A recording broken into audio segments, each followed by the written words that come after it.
Sementara itu, Saudara, Kantor Ditjen Perbendaraan Sulawesi Tenggara mencatat hingga akhir Mei 2025 realisasi penerimaan perpajakan di Sulawesi Tenggara mencapai angka 1,19 triliun.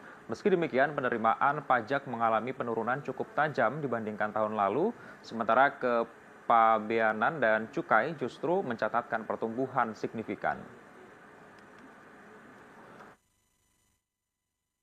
Realisasi penerimaan perpajakan di wilayah Sulawesi Tenggara hingga 31 Mei 2025 tercatat sebesar 1,19 triliun rupiah. Dari jumlah tersebut, penerimaan pajak menyumbang 1,72 triliun rupiah dan penerimaan kepabeanan dan cukai sebesar 108,10 miliar rupiah. Penerimaan pajak mengalami kontraksi cukup dalam sebesar minus 29,50% atau turun 398,74 miliar rupiah dibandingkan periode yang sama di tahun sebelumnya. Penurunan penerimaan pajak ini disebabkan beberapa faktor, di antaranya penarikan wajib pajak cabang menjadi WP pusat serta besarnya restitusi pajak yang mencapai 132 miliar rupiah. Selain itu, harga komoditas nikel yang masih fluktuatif dan menurunnya permintaan ekspor aspal buton karena kondisi pasar global yang tidak menentu turut mempengaruhi capaian ini.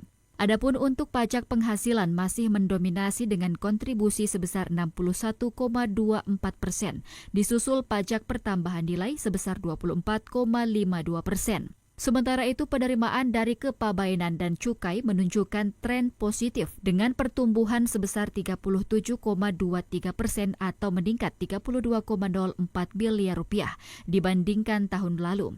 Dari total penerimaan sebesar 118,10 miliar rupiah, bea masuk menyumbang sebesar 19,55 miliar rupiah. Capaian ini telah memenuhi 80,96% dari target tahunan sebesar 145,87 miliar rupiah. Pertumbuhan ini utamanya didorong oleh importasi gula dari Brazil yang dilakukan oleh PT Prima Alam Gemilang di Kabupaten Bombana. Salmon Agus Wahyudi, TVRI Sultra, melaporkan.